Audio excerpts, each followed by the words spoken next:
ETF index mutual funds నేర్చుకుని stock మార్కెట్లో రాణించాలనుకుంటున్నారా? వెంటనే ఈ నెంబర్కి కాల్ చేయండి.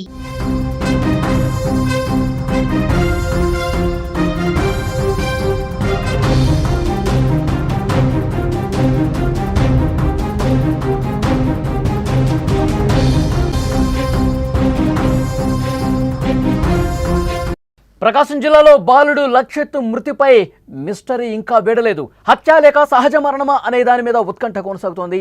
ఈ నెల 8న లక్షిత్ అదృశ్యమయ్యాడు. గురువారం పొలాల్లో విగత జీవిగా లక్షిత్ కనిపించాడు. గ్రామానికి దూరంగా లక్షిత్ చెప్పులను గుర్తించారు పోలీసులు. ఎలా చనిపోయాడు అన్న దానిపై ఇంకా స్పష్టత రాలేదు. అన్ని కోణాల్లో పోలీసులు దర్యాప్తు చేస్తూ ఉన్నారు. లక్షిత్ మృతికి సంబంధించి ఇంకా పూర్తి స్థాయిలో ఆధారాలు కనిపించలేదు. అది హత్య లేకపోతే సహజ మరణమా, దీనికి సంబంధించి పెద్ద ఎత్తున అక్కడ చర్చ జరుగుతుంది. పిన్ని చేతిలో 5 ఏళ్ల హితిక్ష దారుణ హత్య ప్రతి ఇంట్లో కూడా కన్నీరు పెట్టిస్తున్న సమయంలోనే మరొక గుండె పగిలే దారుణం చోటు చేసుకుంది. ప్రకాశం జిల్లా కంభ మండలం లింగోజిపల్లి గ్రామంలో ముక్కు పచ్చలారని 2 ఏళ్ల లక్షిత్ పంట పొలాల్లో విగత జీవిగా కనిపించాడు. బుజిబుజి మాటలు, బుడిబుడి అడుగులు, అందమైన నవ్వుతో చలాకీగా ఉండే లక్షిత్ అదృశ్యమైన 2 రోజుల తర్వాత శవమై కనిపించాడు. అంగన్వాడీ కేంద్రానికి వెళ్లి ఇంటికి తిరిగొస్తాడని ఎదురు చూస్తున్న తల్లిదండ్రులకు తమ కొడుకు తిరిగి రాని లోకాలకు వెళ్ళిపోయాడనే మాట చెవిన పట్టడంతో వారి గుండె ఆగినంత పనైంది. అసలు లక్షిత్ ఎలా చనిపోయాడు అన్నది మిస్టరీగా మారింది. హత్య సహజ మరణమా అనేది తేల్చే పనిలో పోలీసులు నిమగ్నమైన పరిస్థితి ఉంది. ఈ నెల 8వ తారీఖున అంగన్వాడీ కేంద్రానికి వెళ్ళి తిరిగి రాలేదు. బాలుడి ఆచూకీ కోసం తల్లిదండ్రులు, గ్రామస్తులు ఊరంతా వెతికారు. తల్లిదండ్రులు శ్రీను, సురేఖ కన్నీరు మున్నీరుగా విలపిస్తూనే చుట్టుపక్కల గ్రామాల్లో వెతికారు. ఎక్కడ కనపడలా. గురువారం ఉదయం పొలంలో విగత జీవే కనిపించాడు. లక్షిత్ మృతిపై చాలానే అనుమానాలు ఉన్నాయి. ఎవరైనా ఎత్తుకెళ్ళి చంపేశారా, లేదా ఎవరైనా గ్రామంలో బాలుడి కుటుంబంపై కక్ష గట్టి ఊరికి దూరంగా తీసుకెళ్లి ఈ విధంగా చేశారా, లేదంటే ఆకలితో చనిపోయాడా? ఈ అన్ని అనుమానాలు కనిపిస్తున్నాయి. బాలుడి ఒంటిపై ఎలాంటి గాయాలు లేవు, కానీ 2 కాళ్ళు కట్టినట్టుగా ఓ తాడు మాత్రం కనిపిస్తోంది. బాలుడి మృతిపై ఇప్పటివరకు ఎలాంటి ఆధారాలు లభించలేదు. బాలుడి మృతదేహానికి పోస్టుమార్టం నిర్వహించిన అనంతరం లభించిన ఆధారాలను బట్టి కేసు వివరాలు అందిస్తామని పోలీసులు చెప్తున్నారు. బాలుడి మృతితో ఆ గ్రామంలో విషాద ఛాయలు అలుముకున్నటువంటి పరిస్థితి. లక్షిత్ మృతికి సంబంధించి అనేక అనుమానాలు వ్యక్తమవుతున్నాయి. మంగళవారం రోజు 8వ తారీఖు ఉదయం 11:30 లక్షిత్ కనిపించకుండా పోయాడు. అయితే ఇక్కడ ప్రధానంగా తల్లిదండ్రులు ఆరోపిస్తూ ఉన్నారు. అంగన్వాడీ కేంద్రంలో ఉన్న స్టాఫ్ 5 విద్యార్థులు మాత్రమే ఉంటారు, 5 పిల్లలు మాత్రమే ఉంటారు. అక్కడ 5కి 2 స్టాఫ్ ఉన్నారు.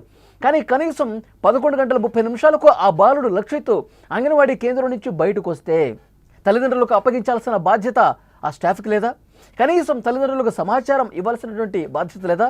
అలా మీ ఇంటికి వెళ్ళిపో అని 2.5 నుంచి 3 సంవత్సరాల మధ్య వయసు ఉన్నటువంటి బాలుడిని, అంత చిన్న బాబుని ఇంటికి వెళ్ళని చెప్పి ఒంటరిగా ఏ విధంగా పంపిస్తారు? ఇది ప్రధానంగా తలెత్తుతున్న ప్రశ్న. అంగన్వాడీ కేంద్రంలో పనిచేస్తున్న స్టాఫ్ నిర్లక్ష్యం కారణంగానే ఈరోజు మా బాబు మాకు దక్కలేదు. ప్రతిరోజు కూడా తల్లిదండ్రులు కానీ ఇంటి పెద్దలు కానీ అంగన్వాడీ కేంద్రానికి వెళ్ళి రిసీవ్ చేసుకుంటారు, బాబుని తీసుకుని ఇంటికి వస్తారు. కానీ అప్పటికి కొంత లేట్ అయింది. వాళ్ళు పేరెంట్స్ కావచ్చు, ఇతర కుటుంబ సభ్యులు ఎవరూ కూడా రాలేదు. రాకపోతే ఇక్కడ స్టాఫ్ ఏం చేయాలి? ఫోన్ చేయాలి. మీ అబ్బాయిని తీసుకెళ్ళండి అని ఫోన్ చేస్తే అప్పుడు వెంటనే వచ్చి తీసుకెళ్తారు. కానీ అలా కాకుండా సమయం అయిపోయింది, నువ్వు ఇంటికి వెళ్ళు అని చెప్పి బాబుని ఎట్లా పంపిస్తారు? బాబుని అట్లా పంపించడం వల్ల ఇంత ఘోరం జరిగింది. మా బాబు లక్షిత్ మాకు కాకుండా పోయాడు.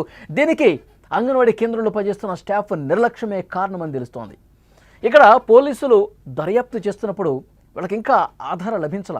చాలామంది ఎవరో ఈ బాబును చంపి ఊరు బయట పొలాల్లో పడేశారు అని వాదిస్తూ ఉన్నారు.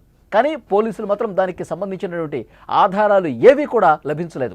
ఉదయం 11:30 సమయంలో ఆ బాబు బయటకు వచ్చిన తర్వాత అంగన్వాడీ కేంద్రానికి కొద్ది దూరంలో ఒక స్కూల్ ఉంది.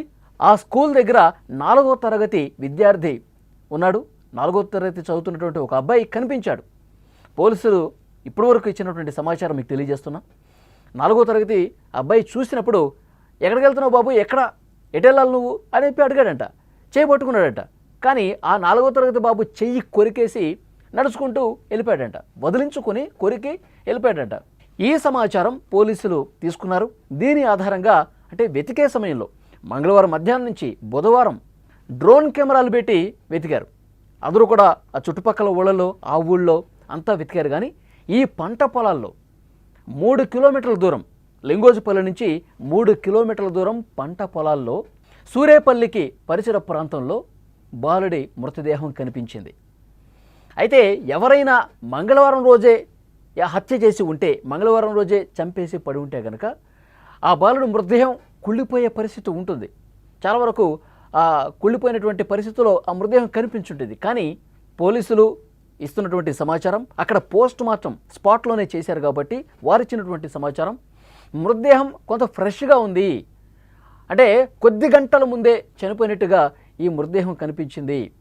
కాబట్టి ఇది కొద్ది గంటల ముందే ఇది జరిగింది కాబట్టి హత్య కాకపోయి ఉండొచ్చు, మంగళవారం రోజు హత్య చేసి పడేసి ఉండకపోవచ్చు అని ఒక ఆధారం లభించిన పరిస్థితుంది. సో చెప్పులు కూడా కొంత దూరంగా కనిపిస్తూ ఉన్నాయి. ఎక్కడైతే మృతదేహం కనిపించిందో ఆ స్పాట్కి చాలా దూరంగా చెప్పులు పడి ఉన్నాయి. సో పోలీసులు ఇన్వెస్టిగేట్ చేస్తూ ఉన్నారు.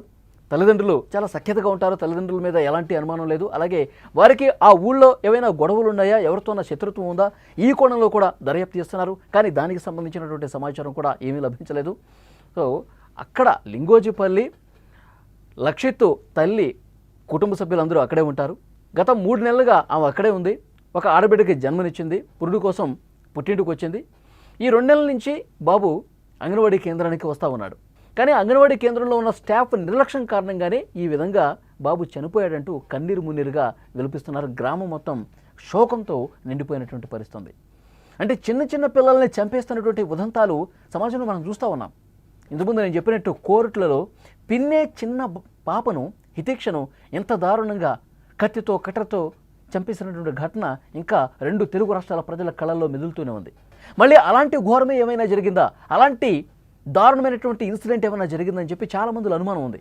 సో అందుకనే పోలీసులు కూడా అన్ని కోణాల్లో దర్యాప్తు చేస్తున్నారు. వాళ్ళ కుటుంబ సభ్యులు, వాళ్ళ పేరెంట్స్, వాళ్ళకి తెలిసినటువంటి బంధువులు, ఊళ్ళో ఉన్నటువంటి ఎవరైతే సఖ్యతగా ఉంటారో, కొంత సంబంధాలు కలిగి ఉంటారో వాళ్ళందరినీ కూడా విచారిస్తూ ఉన్నారు. అనుమానం ఉన్నటువంటి ప్రతి ఒక్కరిని కూడా విచారిస్తున్నారు. వాళ్ళ ఫోన్ కాల్స్ డేటా, ఆ రికార్డ్ మొత్తం కూడా పరిశీలిస్తూ ఉన్నారు. ఆ రోజు బాబు తప్పిపోయినప్పుడు ఊళ్ళోకి ఎవరెవరు వచ్చారు, అంతకుముందు వరకు ఊళ్ళో లేని వాళ్ళు ఎవరు వచ్చారు, ఈ ఘటన సమయంలో ఊరికి వచ్చి ఎవరు వెళ్ళిపోయారు, ఈ డీటెయిల్స్ అన్ని కూడా సేకరిస్తూ ఉన్నారు. కానీ ఇప్పటి వరకు మాత్రం దర్యాప్తు కొనసాగుతుంది. కానీ ఇంకా క్లియర్ కట్ ఆధారాలు కనిపించలేదు. బాబు హత్య జరిగింది అనడానికి ఆధారాలు లభించలేదు. కానీ పోలీసులు ఇంకొక ప్రాథమికమైనటువంటి అనుమానం, ఆ బాలుడు ఆడుకుంటూ ఈ విధంగా ఊరి బయటకు వచ్చేసాడు, తప్పిపోయి వచ్చేసాడు, తనకి జాడ తెలియలేదు. ఇప్పుడు ఈ పంట పొలాల్లోకి వచ్చేసరికి ఇంకా నా ఇల్లు కనిపించట్లేదు, ఎటు వెళ్ళాలి ఆ దారి తెలియక అదేవిధంగా నడుచుకుంటూ 3 కిలోమీటర్లు వచ్చాడు, తనకి తాగటానికి వాటర్ లేదు, తినటానికి ఫుడ్ లేదు, ఈ కారణంతోనే చనిపోయి ఉంటాడా, ఈ అనుమానం కూడా చాలా బలంగా కనిపిస్తుంది. ఎందుకంటే దానికి సంబంధించిన కూడా ఆధారాలు పూర్తి స్థాయిలో పోలీసులు సేకరిస్తూ ఉన్నారు. హత్య చేశారా, హత్య చేసిన దానికి సంబంధించి ఆధారాలు ఇంకా లభ్యం కాల, నిజంగా తప్పిపోయి తినడానికి తిండి, తాగటానికి వాటరు లేక ఆకలితోనే చనిపోయాడా. సో ఈ అన్ని కోణాల్లో ఇంకా ఏదైనా కుట్ర కోణం ఉందా, అన్ని కోణాల్లో పోలీసులు దర్యాప్తు చేస్తున్నటువంటి పరిస్థితి. అయితే బుధవారం రోజు ఇటువైపు ఎవరు రాలేదండి. ఎందుకంటే అక్కడ లైట్గా వర్షాలు పడతా ఉన్నాయి. ఆ పంట పొలాల సైడు ముందుగా ఈ మృతదేహాన్ని చూసింది అక్కడ పొలం పనులు చేసుకున్నటువంటి ఒక మహిళ చూశారు. చూసిన వెంటనే సమాచారం అందించారు. మరి బుధవారం రోజు నేను ఇటు రాలేదండి, వర్షం పడుతుంది కాబట్టి నేను ఇంకా పొలానికి రాలేదు కాబట్టి ఈ విషయం నాకు తెలియదు, ఈరోజు వచ్చాను, గురువారం రోజు వచ్చి చూసేసరికి ఇక్కడ కనిపించింది, అందుకే వెంటనే సమాచారం ఇచ్చాను పోలీసులకు అని చెప్పేసి ఆమె చెప్తోంది. ఆమె బుధవారం రోజు వెళ్ళి ఉంటే కనుక నిజంగా బాలుడు అటు కనిపించేవాడేమో, ప్రాణాలతో ఉండేవాడేమో. సో ఇది కూడా దర్యాప్తు చేస్తూ ఉన్నారు. సో ఏది ఏమైనప్పటికీ కూడా లక్షిత్ 3 సంవత్సరాల చిన్న బాలుడు పంట పొలాల్లో విగతజీవిగా కనిపించాడు. విగతజీవిగా ఉండటం చూసి కుటుంబ సభ్యులు కన్నీరు మున్నీరుగా విలిపిస్తూ ఉన్నారు. అల్లారు ముద్దుగా పెంచుకున్నటువంటి నా కుమారుడు లక్షిత్ నాకు కాకుండా పోయాడు. అంగన్వాడీ కేంద్రంలో స్టాఫ్ ఎవరైతే ఉన్నారో వాళ్ళ నిర్లక్ష్యం, కనీసం మాకు ఫోన్ చేసి సమాచారం ఇచ్చిన మా పిల్లవాడిని మేము తీసుకుని వెళ్ళేవాళ్ళం కదా, అలా గాలికి ఎట్లా వదిలేస్తారు, నీ ఇంటికి వెళ్ళిపో అని చెప్పి అంత చిన్న బాబుని ఎట్లా పంపిస్తారు. ఇది కేవలం అంగన్వాడీ కేంద్రంలో ఉన్నటువంటి ఆ రోజు ఉన్నటువంటి స్టాఫ్ నిర్లక్ష్యం కారణంగానే ఇంత ఘోరం జరిగిపోయిందంటూ గుండెలు బాదుకుంటూ రోధిస్తున్నటువంటి పరిస్థితి ఉంది. పోలీసులు కేసు ఇన్వెస్టిగేట్ చేస్తూ ఉన్నారు, అన్ని కోణాల్లో దర్యాప్తు చేస్తూ ఉన్నారు.